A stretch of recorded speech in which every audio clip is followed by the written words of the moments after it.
Applying to dozens or even hundreds of job applications on a regular basis is not uncommon for a lot of people in engineering. But the fact is, not many people seem to have a structured system in place to not only help them get their next job, but to also help them land jobs in the future as well. So I did the only logical thing that I could do and created a structured system to help me get not only my next engineering job, but to help me get ones in the future as well. Today, I'll be going through my system through this Google Sheet that I've made to show in a more clean way the process I've developed to land all of my engineering co-op jobs with some added parts which will help me more as I graduate. So if you're in the engineering community, this video is literally for you. And hopefully this will help make your job hunt process more optimized to help you land more jobs in the future, so you're not unemployed anymore, obviously.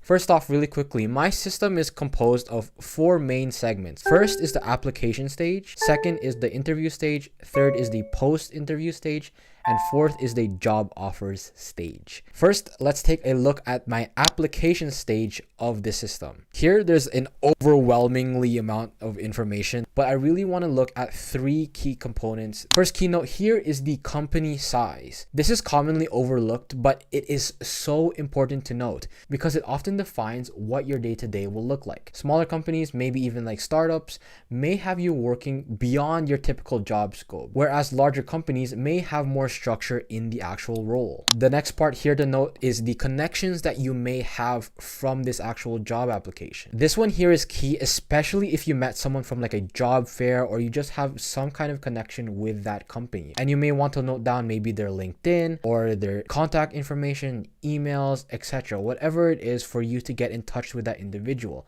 because that may be really important as you're going through the job application process. It also acts as someone that you can go to in terms of getting advice for the role or trying to see what the day-to-day might look like. And then the last key component of the actual application stage that I have noted down is a quick check of whether or not you included keywords for ATS optimization. If you don't know, ATS stands for Applicant Tracking System, which is basically like a screening or kind of like a selection process system that companies use, usually bigger companies use, to help screen through a bunch of applicants. But to increase your likelihood of your resume actually getting through the ATS is to actually optimize for the ATS. And here, this is basically a check of whether or not you actually did this. In my tracker, I just basically left it as a check mark in my actual table. Because all of my applications are in this table format, I can see whether or not my ATS optimization, the stuff that I'm putting in my resume, is actually translating into me actually getting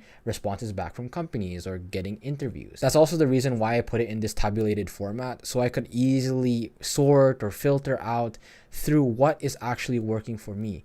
That's the whole beauty of having the tracker. But I actually want to get on to the next stage, which is the interview stage. For the interview stage, if you can, calculate your interview rate. This is basically the rate of how many interviews you're getting versus the amount of job applications that you've submitted. This essentially tells you what is the effectiveness of your actual resumes that you're submitting. This way you can see, are your tailored resumes actually translating into interviews, or are your generic resumes actually translating more into interviews? That way you can actually get feedback, not from an external source, but from the actual data of whether or not your resumes are working. In my tracker, I basically just have a more general interview rate, so it compares the amount of interviews that I get versus the amount of job applications that I've had.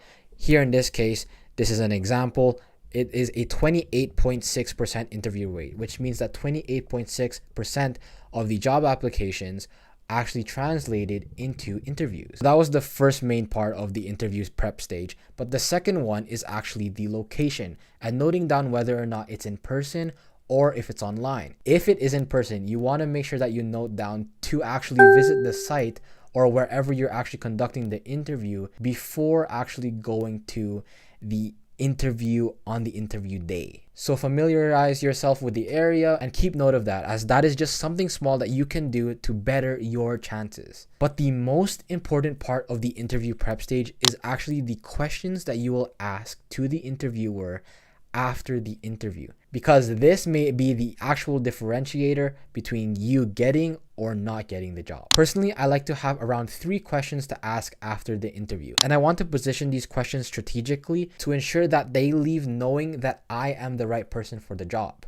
Something like, what qualities did some of the best people who have had this role previously have? And that way, after they give their answer, I can directly connect my qualities to that type of person that they're looking for. After the interview prep stage, we have the post-interview stage.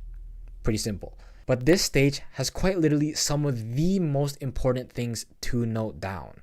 Some things that I like to note down are names of the interviewers and the contact. This is good not only for post-interview follow-up, but also for following up for future job opportunities. Maybe in a few months, if this is the person to contact for future job opportunities, then you have it on file and you can actually go back into your tracker to find that actual direct connection or that contact. The next one, which I recently added, which I wish I implemented so much earlier, is feedback from interview if applicable.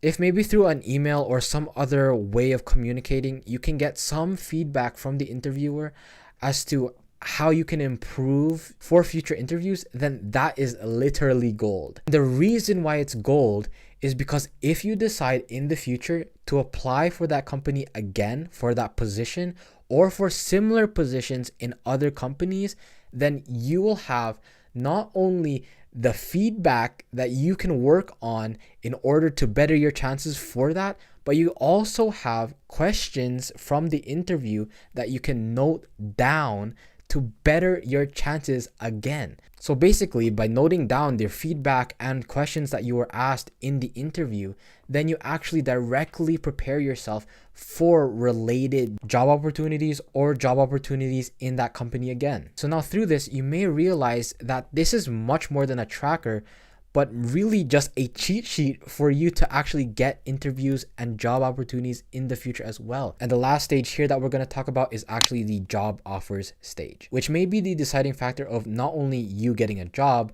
but you actually getting the job that you want. Obviously, this is the place to put down stuff like salary, signing bonus, benefits, whatever it may be regarding that actual job offer. And stuff also like acceptance deadlines, which is also good to note. But really from this job offer stage, the really big one that I want to stress is actually your personal ranking and ranking the job offers that you're getting or even the job applications that you've done out of 10. And this is something that I wish that I had implemented earlier when I was doing my previous co-ops, because this way you can see if the jobs that you're actually getting are actually the ones that you want. Basically, if you keep on getting job offers from places that have like low personal rankings, then there's probably something wrong. If that's occurring, there may be some inconsistency between your actual skill sets through your resume or something about the interview or whatever it may be and what you actually want. And then that way you can actually give yourself a reality check and be like, oh my goodness, all the jobs that I'm getting are actually ones that I don't really want.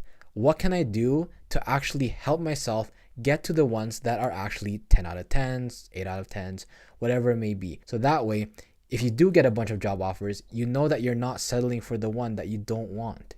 Okay, that was a lot of information, and there was plenty more information in this actual job tracker that I have that I can't just share in this one video because it's just too much information. Anyways, if this feels like a ton of work for you to actually implement yourself into your own tracker, don't worry. This job application tracker is actually one that I made and I am now having available on my website, which you can find in the link in the description below. Unemployment in engineering is a real problem. So I hope something like this, a job application tracker, will help optimize your job hunt to hopefully help you get out of employment and land you a job that you want. But also, if you're one of those people that are actually working towards getting your PEng and you're wondering how do you actually get your PEng, click this link right here. That is my video on how to become a PEng in Canada. Anyways, I'll see you guys in the next one. Peace out, y'all. Peace.